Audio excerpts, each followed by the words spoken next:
Karena memang di Indonesia mungkin jadi rahasia umum ya, yang namanya ada kegiatan bisnis, pasti ada orang yang ingin terlibat lah atau ingin dapat sesuatu. Jangan sampai niat baik kita itu jadi salah penerimaan dari lingkungan ataupun warga di sekitar. Izin nih teman-teman yang ada di properti syariah lalu mengkampen bahwa ini tanpa riba, tanpa sita, tanpa denda. Label properti syariah kalau menurut saya itu cukup berat ya pertanggungjawabannya. Saya lebih memilih menjalankan properti saya dengan bank syariah. Tapi setiap detail bisnis kami, muamalah kami, itu semua itu syar'i. Syar'inya itu di mana? Apa yang menjadi kewajiban kami dan menjadi hak mereka, ya dipenuhi. Saya pengen menggarisbawahi bahwa bersyariahlah dalam muamalahnya. Kita sekarang udah bukan waktunya lagi untuk rebutan kue sama kompetitor. Kita nggak mau lagi memaksa setiap orang yang ngelihat produk kita harus beli. Klasifikasikan si leads ini sebenarnya needs-nya dia tuh apa sih? Kita bisa create produk by demand.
Assalamualaikum warahmatullahi wabarakatuh. Waalaikumsalam warahmatullahi wabarakatuh. Kembali lagi di channel Kupaspirasi. Di sini kita akan mengupas perjalanan, menggali inspirasi. Hari ini tim Kupaspirasi lagi main ke Sentanuland. Kita udah bareng ownernya. Ini di sini ada Mas Yogi. Assalamualaikum Mas Yogi. Waalaikumsalam warahmatullahi Apa kabar? Alhamdulillah sehat Om. Ya, lagi sibuk apa nih kira-kira? Masih di properti, Masih di running beberapa project di Tangsel Om. Saya lihat juga beberapa kali jadi mentor nih ya. Iya, kebetulan sekali. ada amanah. Jadi Mas Yogi ini juga salah satu teman saya di komunitas bisnis tangan di atas dan beliau juga menjadi mentor ya. Om Yogi, ini mungkin kita mulai dari awal ya. Dari awal Sentanuland sendiri, kenapa memilih bisnis properti? Ya, sebenarnya kalau ditanya kenapa bisnis properti sebenarnya nggak langsung sih Om. Awalnya dulu saya kerja kebetulan di salah satu bank swasta. Kerja sekitar 3 tahun, terus kerja lagi di tempat lain 2 tahun, baru mulai belajar sedikit-sedikit bisnis. Tadinya bahkan penasaran, waktu itu lagi tahun 2014-2015 tuh lagi happening cilok Om. Apa itu cilok? Makanan yang kayak pentol itu cilok. Oh, saya pikir singkatan tadi. Kepikiran pengen kerja tapi punya gerobak cilok gitu. Gitu. Alhamdulillah tuh gagal gitu ya, nggak berhasil. Terus coba bisnis lain, sempat jualan tiket pesawat sambil kerja, sempat ada bengkel besi juga sambil kerja. Terus alhamdulillah nggak berlanjut gitu ya, karena emang nggak ada kapasitasnya di situ. Akhirnya nyari-nyari informasi di internet 2015-an 2016 itu properti apa nih gitu kan. Awalnya belajar tuh di kelas jadi developer gimana sih caranya gitu. Memang luar biasa ya ilmunya gitu kan. Kita belajar, kemudian yang jadi challenge-nya adalah setelah keluar kelas nih Om. Setelah selesai kelas kan di kelas tuh kita dikasih motivasi kan, gimana caranya properti dijalankan tanpa modal segala macam. Pasca keluar kelas, nah disitulah perjuangan yang sesungguhnya gitu. Ternyata untuk ngerunning proyek properti itu nggak semudah itu. Akhirnya saya mutusin untuk jadi broker properti dulu Om. Itu di 2015? Di 2014 sampai 2016 saya 2 tahun itu jadi broker properti, tapi tidak ikut bendera apapun. Jadi independen gitu. Broker tradisional lah. Jadi keliling-keliling sendiri, bawa klien, terus jualan sendiri. Sampai akhirnya tahun 2016, alhamdulillah atas izin Allah ada seorang pemilik lahan yang mempercayakan tanahnya yang jadi proyek pertama saya waktu itu. Waktu itu sebelum ada Sentanuland, kebetulan Sentanuland sendiri baru 3 tahun Om. Sebelum ada Sentanuland kita tanpa nge-branding nih. Jadi fokusnya create project jualan sampai akhirnya kita alokasi ilmu tentang cara ngebangun branding, lahirlah Sentanuland ini. Iya, ini tadi cukup menarik ya. Kalau kita balik ke 2014, tadi sempat cerita ikutan belajar kelas. Saya ingat banget tuh di 2014-2015 itu juga saya tertarik. Karena beberapa kelas itu nge-branding bahwa kita bisa punya bisnis properti tanpa modal. Ya. Nah, yang tadi Om Yogi sampaikan sendiri, ternyata nggak segampang itu. Iya. Harus jadi broker dulu. Tapi untuk kondisi sekarang itu memungkinkan nggak sih? Benar-benar ada teman yang mungkin beneran berhasil tanpa modal nggak sih? Sebenarnya kalau kita ngomongin bisnis apapun itu ya, kalau tanpa modal untuk saat ini mungkin yang pas itu jadi afiliator kali ya. Tapi afiliator juga kan orang untuk punya produk juga nggak mesti nggak melulu dia bisa langsung dapat gratisan kan dikirimin sama brand. Tapi ada juga nih yang beli dulu. Nah kalau properti apalagi bisnis yang padat modal ya teman-teman. Saran saya sih kalau memang teman-teman belum punya modal, at least kita punya networking yang bagus. Kalau tidak pakai modal sendiri, ya kita perlu modal dari orang lain. Entah itu dari perbankan, investor, atau bahkan mungkin modal dari keluarga yang orang tuanya teman-teman atau keluarga yang teman-teman punya modal, itu bisa kita optimalin. Ini menarik. Ini kan lagi rame perdebatan perintis versus pewaris nih, Mas Yogi ya. Ya. Berarti properti itu termasuk bisnis yang ramah perintis nggak sih? Jujur enggak sih sebenarnya. Enggak. Karena tadi saya udah sampaikan di awal ya, bisnis properti itu padat modal teman-teman. Jadi mau nggak mau kita butuh modal. Kalau memang belum bisa main klasteran, main satuan pun itu butuh modal. Dari mulai akuisisi tanahnya, legalitas segala macam sampai bangun rumahnya itu butuh modal. Jadi kalau buat teman-teman yang perintis seperti saya ya, bukan dari keluarga yang berada dimodalin orang tua ataupun ada privilege tertentu, ya memang benar-benar harus nyiasatin banget modal untuk bisnis properti. Saya sendiri ngumpulin uang Om dari jualan jadi broker itu. Ya. Ngumpulin uang, saya mulai satu tambah lagi ya. Memang harus, kalau kata beberapa motivator kan, salah satu ciri orang sukses itu yang bisa menunda kesenangan. Nah, jadi bagaimana capaian kita itu kita lipat gandakan untuk capaian-capaian berikutnya. Oke, kita balik lagi ke cerita tadi ya. Kan lumayan terus Mas Yogi menjadi broker. Setelah itu diberikan kepercayaan oleh pemilik lahan. Saat itu boleh tahu mungkin pemilik lahan nih kenalan dari mana, luas lahannya berapa, jadi project berapa gitu. Ya, kebetulan dulu saya berpartner dengan teman. Nah, si pemilik tanahnya ini teman kuliahnya teman saya itu. Teman kuliahnya partner saya gitu. Ya. Nah, waktu itu kurang lebih luas tanahnya 3.600. Jadi klaster pertama buat perjalanan bisnis properti saya itu 25 unit. 25 unit. Tapi waktu itu belum ada brandingnya. Belum ada. Brandnya hanya melekat di projectnya saja. Nama perumahannya lah ya. Iya betul. Tapi buat saya dan tim itu belum ada. Oke, itu menarik. Terus dari situ udah mulai ada nih portofolio ya. Jadi yang kita bangun tadi perintis, membangun kredibilitas, tadi dipercaya dengan partner, terus membangun portofolio. Sampai akhirnya perjalanan ke Sentanu dari tadi project yang 25 rumah ini, itu berapa lama Mas Yogi?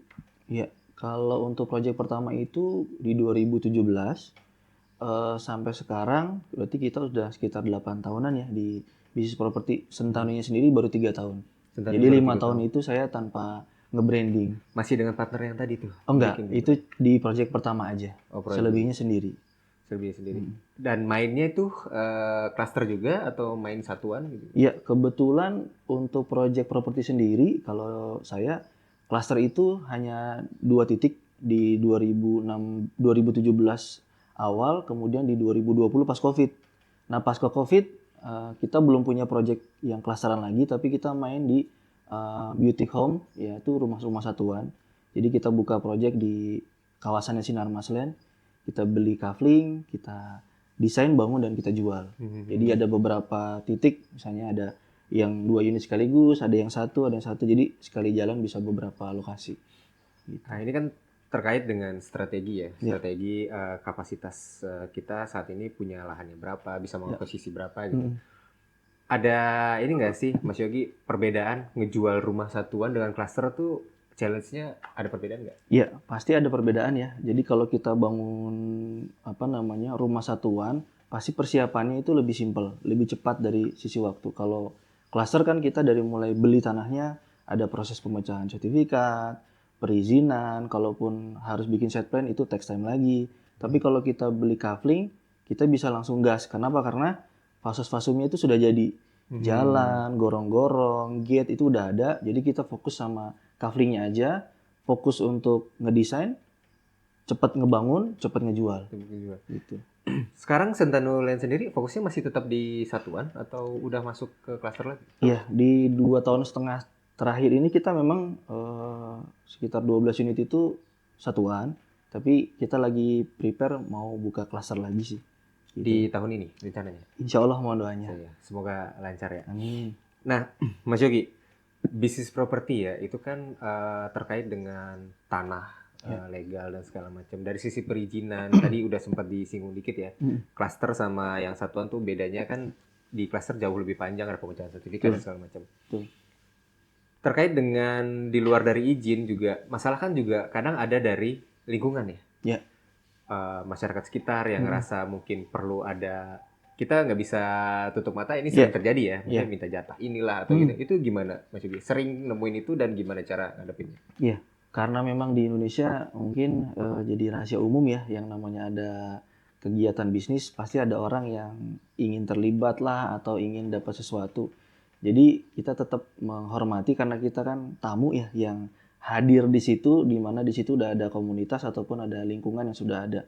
Jadi yang namanya perizinan, komunikasi dengan pengurus lingkungan ataupun dengan ormas, tetangga, semua itu kita kawal benar-benar.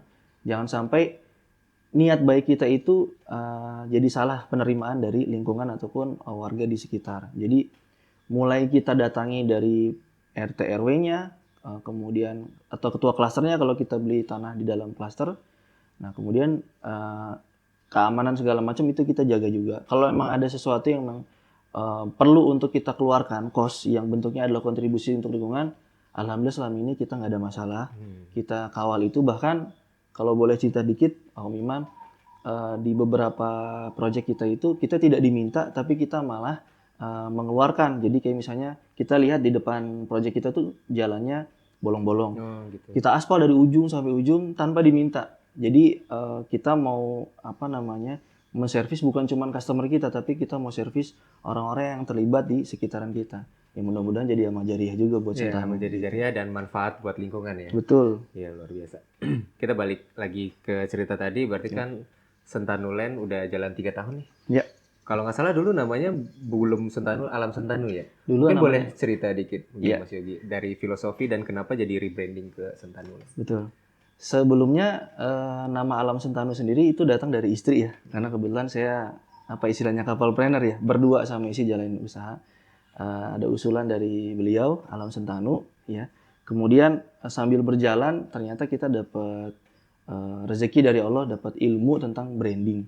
Ternyata kalau kita ingin memperkuat positioning kita, identity kita, ternyata Alam Sentanu itu agak berat. Kemudian kita coba untuk rebranding jadi Sentanu Land.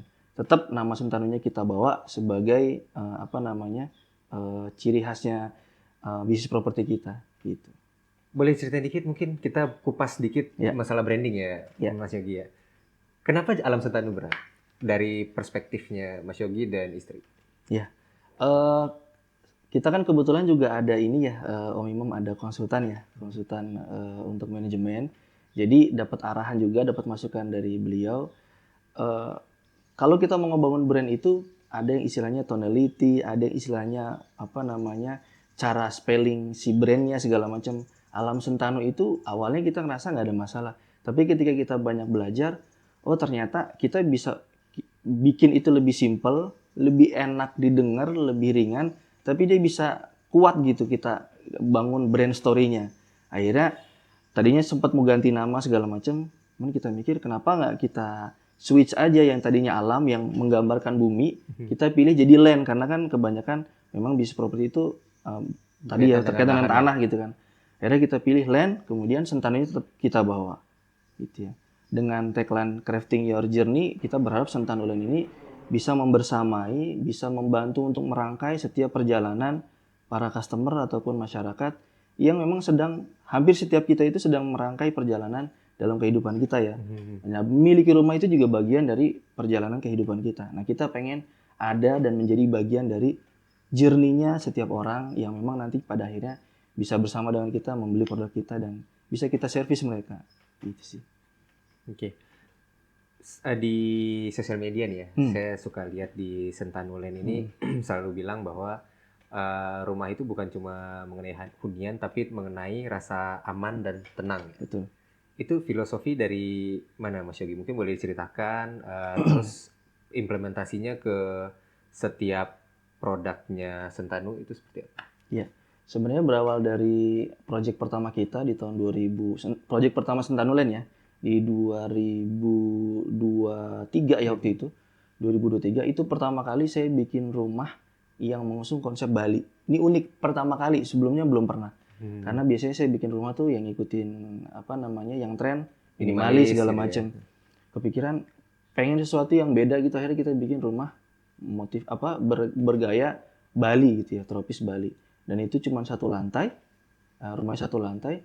Dan sejujurnya waktu itu saya deg-degan, ini bisa keserap pasar apa enggak? Karena rumah satu lantai harganya juga cukup tinggi waktu itu, sekitar hampir 1,5 M ya di Tangsel. Gimana caranya ini produk bisa kita komunikasikan dengan baik ke market. Kemudian alhamdulillah perjalanan membangun rumah ini, si unit pertama ini nggak sampai finish, orang tuh udah dapat impresinya. Ngelihat fasadnya, fasad itu bagian depan rumah ya.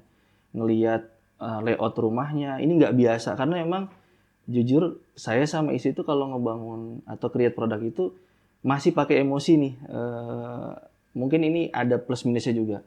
Kita mau deliver produk yang kalau kita sebagai customer punya uang, lo mau nggak sih beli produk itu? Kalau lo mau, lo jual. Kalau lo aja nggak selera, jangan deh dibikin. Apalagi lo jual ke orang, kasihan. Akhirnya berangkat dari situ terus belajar project kedua, ketiga sampai ke 12. Ternyata memang kita nih, apalagi orang yang izin, kebetulan market kita yang existing sekarang di BSC sekitar 2 sampai 4 M. Jadi kita mikir gimana caranya orang itu beli rumah bukan cuman keluarganya tinggal, tapi gimana dia itu punya rasa aman, punya rasa tenang, yang kerja ke kantor istri sama anaknya aman di rumah, secara legalitasnya aman, secara fungsi ruang juga proper, nggak cuman menang gede tapi useless gitu. Kita pengennya rumah itu ya memang kebetulan unitnya besar-besar yang terakhir ini. Unitnya besar tapi memang bisa dipakai setiap sudut ruangannya. Kalau dia mau kerja di rumah, dia punya ruangan dedicated sendiri gitu kan, nggak perlu nyampur dengan ruangan yang lain. Dan yang paling penting, kita punya sistem after sales yang sebenarnya kalau di teman-teman perhatikan di lapangan ya, di luar sana, retensi bangunan itu kan biasanya 1 sampai 3 bulan ya. Iya. Umumnya gitu ya. Maksimal banget. Maksimal 3, ya maksimal 6 bulan. Kita pun sama. Secara hitam di atas putihnya, kalau Om Imam beli rumah di Sentanu, retensinya 3 bulan. Tapi after dari kewajiban kami kepada pembeli, kalau ada apa-apa, kami selalu layani tanpa biaya. Selama itu hal-hal minor. Misalnya sudah selesai retensinya, tapi ada rembes kah, atau dinding retak, atau pipa yang kesumbat di kitchen sink-nya si ibu gitu. Anytime tim kita bisa dikontak, minta bantuan, walaupun klien mau pay kita, mau bayar, kita tetap bantu. Jadi kita pengen orang tuh beli rumah sama kita jadi keluarga kita. Nggak cuma selesai transaksi, tapi gimana caranya rasa tenangnya dia, rasa nyamannya dia dari produk kita, itu kita jaga terus. Value itu yang mau kita bangun buat para pembeli kita.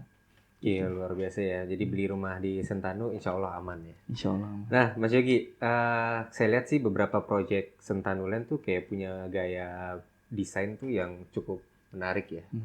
Bisa diceritain mungkin arahnya seperti apa? Tadi kan cerita di awal ngambil desain gaya Bali nih. Iya. Tapi yang di akhir-akhir ini tuh saya ngelihat rumahnya tuh nggak terlihat seperti banyak perintilan, tapi terlihat megah dan bagus gitu dari segi desainnya. Mungkin boleh diceritain sekarang bahasa desainnya Sentanu itu seperti apa? Iya. Kebetulan kita punya produk series ya. Sebelumnya kita punya Ethereal 1, 2, 3, 4. Terus sekarang kita punya positioning lagi terkait sama produk series kita. Jadi kita punya eh, apa namanya istilahnya kalau dari konsultan kita tuh bilangnya ini metamorfosis. Jadi kita punya segmen nantinya market kita itu dari mulai keluarga muda, kemudian nanti anaknya sudah tumbuh besar, atau anaknya sudah mulai kerja dan kuliah ataupun sudah berkeluarga, kita punya produk series ada Ovia, kemudian ada Vermia, ada Papilo dan ada Silkana. Nah, 4 nama ini tuh datangnya dari metamorfosisnya si kupu-kupu. Dari mulai dia ovum, kemudian jadi kepompong, jadi kupu-kupu. Nah, itu dari situ. Gaya desain yang kita angkat di Ethereal sama yang di produk series yang terbaru itu, kita ngusung bukan lagi Bali, Om Imam, tapi kita usung temanya itu modern kontemporer. Datangnya dari mana modern kontemporer ini sebenarnya saya sama istri sering banget bukan hunting ya, tapi kita keliling gitu ya. Karena memang kita merasa kita masih startup, kita sering datang ke beberapa proyeknya Sinar Maslen, ke beberapa proyeknya Ciputra, ke beberapa proyeknya pengembang-pengembang yang jelas-jelas lebih senior dan lebih besar ya kapasitas bisnisnya. Kita lihat dari mereka, kita lihat dari ya? betul, kita lihat dari mereka cara mereka bikin produk, cara mereka jualan, cara mereka handling customer. Kita lihat juga sosial media, akhirnya sampai ke saya nyetrum di salah satu tema bangunan itu modern kontemporer. Jujur modern kontemporer ketika kita aplikasi di Ethereum 1, saya deg-degan. Karena ini nggak seperti yang ada di pasaran. Jadi pada saat kita masuk ke satu lingkungan dengan model seperti itu, jujur saya deg-degan gitu. Ini over nggak sih? Ini aneh apa unik gitu kan? Kadang unik belum tentu bisa diterima. Betul. Unik lebih ke aneh, nanti orang ih apaan sih gitu kan. Tapi lagi-lagi kenekatan itu saya coba ikutin. Alhamdulillah dari Etra 1, 2, 3, 4 Allah izinkan kita bisa diterima di pasar dan akhirnya kita punya positioning kalau model rumahnya gini pasti Sentanu. Dan bahkan apa namanya market di BSD itu sudah beberapa kali ya kita baru bangun fondasi mereka sudah berani beli. Kita baru akuisisi lahan sudah berani beli karena sudah ada portofolio yang sebelumnya mereka lihat. Dan itu jadi apa namanya kebahagiaan juga buat kita ya dipercaya sama market masyarakat. Ini gitu. Pertanyaan saya sebelumnya udah kejawab duluan, saya belum nanyain. Oh, gitu. Jadi saya mau nanyain ini tadi, kan kondisi market sekarang nih ya, ekonomi lagi nggak begitu bagus, terus juga properti banyak yang mangkrak dan tingginya supply apartemen juga kan, betul. Membuat pasar properti itu bisa dibilang udah mulai jenuh nih. Betul. Nah, Sentanu Land gimana cara ngejualnya dan apakah penyerapannya bagus gitu ya? Cuman tadi udah di spill dikit ya, baru ini Pak beli lahan udah dibeli. Alhamdulillah Pak, ya luar biasa. Mungkin boleh dicerita strateginya selain dari tadi portofolio ya? Iya. Apa pendekatan lain untuk memasarkan? Ini ada strategi lain nggak Mas Yogi? Iya. 2,5 tahun di Sentanu Land ini sebelumnya mungkin saya nggak fokus sama brand ya Om Imam. Tapi saya akhirnya selain alokasi rezeki ilmu tentang brand, ternyata ini mungkin bisa jadi bahan teman-teman juga yang lagi bisnis properti atau mau mulai bisnis properti. Kita sekarang udah bukan waktunya lagi untuk rebutan kue sama kompetitor. Tapi bagaimana kita punya keunggulan untuk handling mereka dari mulai mereka ngeklik iklan kita. Kan kita pasti ngiklan nih. Mau di sosial media ataupun di platform yang lain gitu ya. Ketika leads masuk, nah sebenarnya tugas yang utama itu adalah si CRM ini nih Om. CRM ini yang mengklasifikasikan si leads ini sebenarnya needs-nya dia tuh apa sih.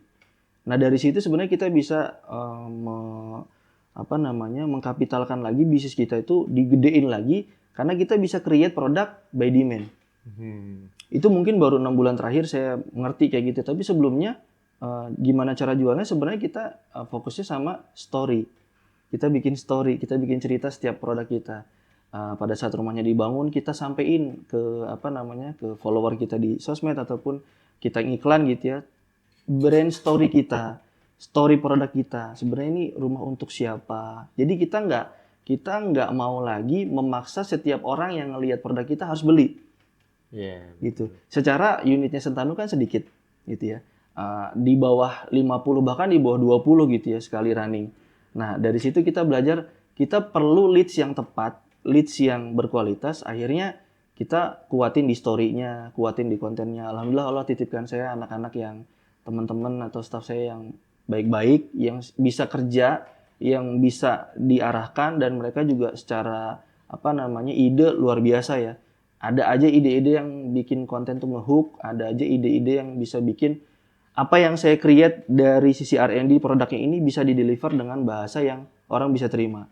Itu barangkali kalau saya cuma create produk tanpa tim konten, tanpa tim talent, orang nggak ngerti maksudnya tuh ini rumah tuh buat apa. Akhirnya berjalannya terduplikasi begitu terus sampai akhirnya kita improve lagi. 2,5 tahun, hampir 3 tahun ini kita running Sentanuland.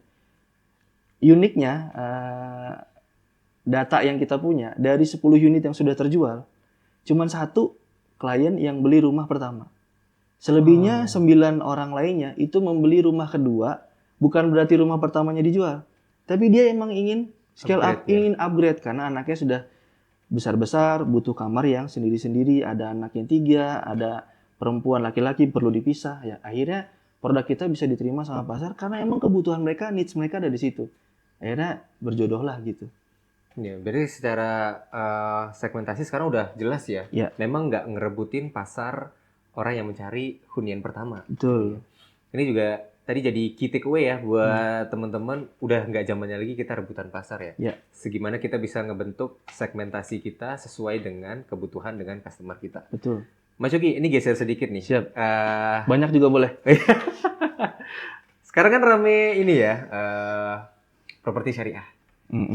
Nah, properti syariah yang bisa nyicil tanpa ke bank, nyicil langsung ke developer. Betul. Beberapa dari properti itu saya lihat progresnya bisa dibilang sangat jauh lah dari kata syariah. Mungkin ada yang gagal atau gimana. Karena kan tanpa campur tangan bank itu kan juga lumayan repot ya untuk ngurusin keuangan.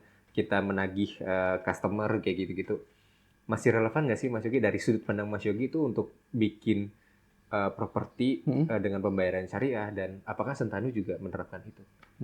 Berarti pertanyaannya dari sisi pelaku bisnisnya ya, bukan dari konsumen yang beli properti syariah ya? Dari pelaku bisnis. Sebenarnya saya juga bagian dari properti syariah dulu, tapi saya masih di level kelas. Alhamdulillah waktu itu saya mau create project dengan skema properti syariah, gagal terus gitu kan. Karena kebetulan saya juga pernah kerja di bank syariah gitu, akhirnya saya coba untuk konsultasi dengan beberapa ustadz yang memang mereka sebagai compliance syariah di beberapa bank syariah itu. Ini no offense ya teman-teman yang memang menjalankan bisnis propertinya dengan tanpa bank, monggo silahkan karena kan kalian sendiri yang akan mengelola bisnis kalian ya. Tapi kalau Om Imam tanya ke saya, properti yang dijalankan, bisnis properti tanpa bank yang dijalankan, jujur itu berat. Kenapa? Karena kita perlu mengelola angsuran setiap bulannya sekian orang konsumen. Kalau proyeknya besar ya bisa puluhan, bisa ratusan setiap bulannya, dan itu penuh dengan resiko.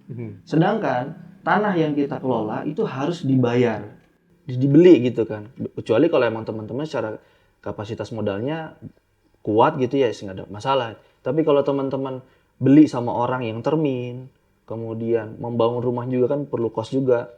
Kalau buat saya itu agak berat. Itu dari sisi finance-nya aja ya.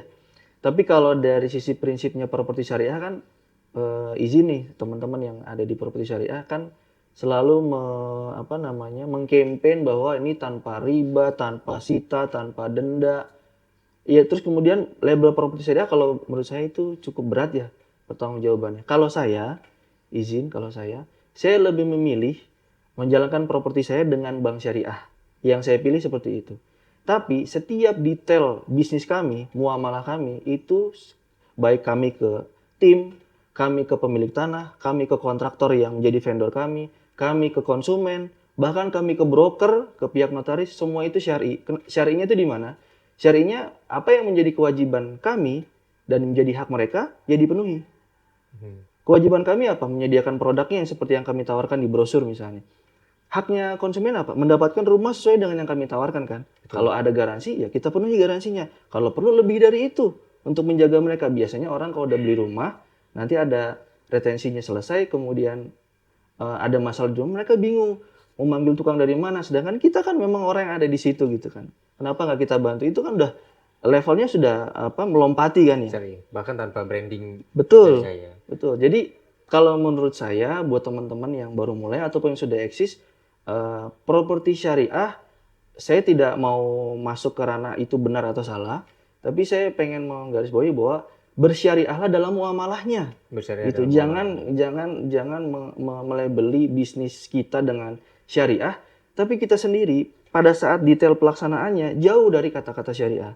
Syariah itu menenangkan, syariah itu profesional, syariah itu disiplin, syariah itu rapi. Kalau kita belum bisa melakukan item-item itu, jangan buru-buru kita melabeli bisnis kita dengan kata-kata syariah, mau properti atau apapun ya. Tapi kalau kita menjalankan bisnis kita, semua item tadi kita bisa penuhi, insya Allah syariah itu Allah yang menilai nanti. Dan orang pun akan merasa kalau kita tuh orang yang bisa dipercaya. Kan Nabi juga seperti itu ya. Iya, iya, betul, betul. Salah satu sebutan buat Nabi yang paling sering kita dengar itu kan amanah ya. Bisa dipercaya gitu kan. Selain beliau juga jujur gitu kan. Dan cerdas. Ya itu yang kalau buat saya, buat teman-teman yang pengen eksis dan growth di bisnis apapun, saran saya setiap detailnya perhatikan betul apa yang jadi hak orang lain, yang jadi kewajiban kita. Kejar itu dulu, baru nikmatin apa yang kita dapat dari bisnisnya. Jangan buru-buru menikmati hasil bisnis, sedangkan hak orang ada yang belum kita selesaikan. Siapapun dia. Kan stakeholder kita kan banyak kan, apalagi bisnis properti yang melibatkan banyak orang. Betul, betul, betul. Izin nih, Om Imam agak ini, karena memang saya ada sedikit pengalaman di properti syariah, itu jujur nih berat banget. Kenapa? Karena kita baru bisa nikmatin hasil itu sekian tahun lamanya gitu. Kecuali kalau modelnya cash-cashan ya. Iya, iya. Gitu. Yang memang customernya udah beli cash keras langsung gitu. Betul. Karena memang sebenarnya gini, Mas Yogi, saya ngelihat bahwa sebenarnya tidak ada intensi dari para pebisnis ini untuk mengulur serah terima atau gimana. Cuma kan memang tadi dari segi finansial itu kan kita tidak bisa denda, tidak bisa sita kayak gitu tuh, dan ada customer gagal bayar tuh mau nggak mau berdampak ke proyek kan. Betul. Dan jadinya malah ke arah sini tuh makin mencederai. Betul. Orang makin tidak percaya dengan kata syariahnya itu. Betul. Nah, itu yang jadinya saya pengen gali lebih dalam. Yang tadi Om Yogi udah highlight bahwa yang penting itu dari setiap muamalahnya, dari setiap kewajiban yang udah kita berikan, hak-haknya customer gitu ya. Iya. Ya, itu menarik Mas Yogi. Terus sekarang nih lagi ada project apa tadi tuh yang Product series. Product series tuh. Nah, itu boleh cerita tadi ada yang Papilo apa yang sesuai perkembangannya itu ya. Ini yang satu ini series ini segmennya untuk mana dan untuk gimana mungkin boleh. Iya. Kita punya 4 product series ya, saya ulang. Yang pertama itu kita punya Ovia. Ovia itu kita klasifikasikan juga berdasarkan harganya, Om. Nah, biasanya Ovia itu harganya di bawah 1,5 M. Itu peruntukannya untuk keluarga muda. Kemungkinan ini bisa kita sediakan produknya untuk yang di klasteran. Keluarga muda yang baru pertama kali beli rumah. Kemudian yang kedua ada yang Verimia itu kelas harganya 1,5 sampai 2 M-an. Itu untuk keluarga muda juga, tapi yang mungkin secara kapasitas finansialnya dia lebih mapan gitu ya. Kemudian yang ketiga ada yang namanya Papilo, itu 2,5 sampai 4 M. Nah, itu sekarang kita lagi ngerunning Verimia sama Papilo. Yang Papilo itu kebetulan yang sekarang itu memang segmennya seperti Ethereal, orang-orang yang punya keluarga cukup besar, mungkin anaknya 2 atau 3, dan memang mereka sudah prepare untuk kamarnya masing-masing. Si ayahnya sama bundanya mungkin butuh space kumpul keluarga juga lebih besar. Jadi itu yang bisa kita deliver ke market, yang produk seriesnya itu yang kemungkinan untuk space yang luas itu di Papilo sama Silkana. Nah, Silkana kita belum punya produknya. Silkana itu levelnya di atas 5M, mungkin 5 sampai 10M. Itu kita belum ada produknya. Tapi kita belum tahu apakah nanti ada potensi untuk bikin produk seperti itu. Dan itu memang levelnya di orang-orang yang mungkin sudah pensiun. Dia pengen nikmatin hidup, dia pengen kalau lebaran ataupun hari raya cucu sama anak kekumpul semua. Jadi mungkin tanah 300 sampai 500 meteran di level yang Silkana. Kalau di Papilo kita 200 meteran. Iya, berarti ini menarik berdasarkan segmentasi juga tadi kebutuhan ruang dari customer ya. Iya. Di zaman sekarang nih kan banyak yang kerja hybrid nih, Mas Yogi. Banyak kerja dari rumah dan segala macam. Demand ruang itu terutama untuk ruang kerja itu gimana? Dan di seriesnya Sentanuland sendiri, apakah ada yang seperti itu? Ya, kebetulan untuk spot WFH, kita selalu siapin di kelas Verimia, Papilo, dan Silkana. Tapi kalau di Ovia ternyata secara layoutnya kita bisa sisipkan, kan sebenarnya spot WFH itu nggak mesti harus ruangan juga. Ada yang mungkin space 1 kali 2 meter, dengan Satu apa? meja gitu ya. Betul, satu meja dan ada stop kontak segala macam itu cukup untuk ruang dedicated kerja di rumah. Itu kita siapin. Jadi setiap produk kita upayain ada spot WFH. Kalaupun tidak dipakai sama ayah, bisa jadi library buat kakak, buat adik, buat belajar kayak gitu. Iya, iya menarik banget ya diskusi kita kali ini dengan Mas Yogi. Mungkin udah lumayan nih durasinya Mas Yogi. Siap. Saya terima kasih banget udah boleh ngobrol-ngobrol Kopaspirasi dengan Sentanulen. Sama-sama. Mungkin Mas Yogi ada yang mau disampaikan closing statement? Apa ya? Buat teman-teman Kalau jualan juga boleh sih. teman-teman buat yang baru kepikiran pengen bisnis properti ataupun yang udah eksis bisnis properti, saran saya fokus sama keunggulan teman-teman. Jangan capek-capek untuk berebut kue dengan kompetitor lain karena itu nggak ada habisnya dan kita akan babak belur terus di situ. Saya banyak banget dapat insight kalau kita fokus sama keunggulan kita dan tim, sama keunggulan produk kita, maka insya Allah kita akan ketemu dengan segmen yang memang sudah fokus yang kita layani gitu. Jadi udah ketemu dengan apa istilahnya niche-nya sendiri ya, Niche-nya ya. niche sendiri, dan itu yang bisa bikin kita nggak perlu bertarung dengan harga, promo lagi, diskon lagi, dan akhirnya margin yang kita dapetin dari revenue yang kita create itu akhirnya bisa membuat kita bisa ngedevelop tim dan juga bisa membuat bisnis kita jadi growth. Selamat berjuang buat teman-teman semua. Ingat, fokus sama keunggulan, jangan terus-terusan berkompetisi sama kompetitor di urusan harga, di urusan lokasi, tapi fokus sama keunggulan produk sama kelebihan dari timnya teman-teman sendiri. Selamat berjuang. Iya, luar biasa sekali. Oke, mungkin sekian sesi kita ngobrol-ngobrol dengan Sentanulen. Sentanulen sendiri, buat teman-teman yang mau follow, boleh ada di... Ya, IG kita di Sentanulen, TikTok juga sama di Sentanulen. Dan Mas Yogi mungkin kalau ada teman-teman yang mau berjejaring atau ngobrol, belajar dengan Mas Yogi, boleh? Boleh, nomor telepon Di atau apa nih? IG mungkin boleh DM atau... Oke, boleh DM saya di Yogi Prasetyo @29 atau bisa juga ke channel YouTube juga bisa di Yogi Prasetyo.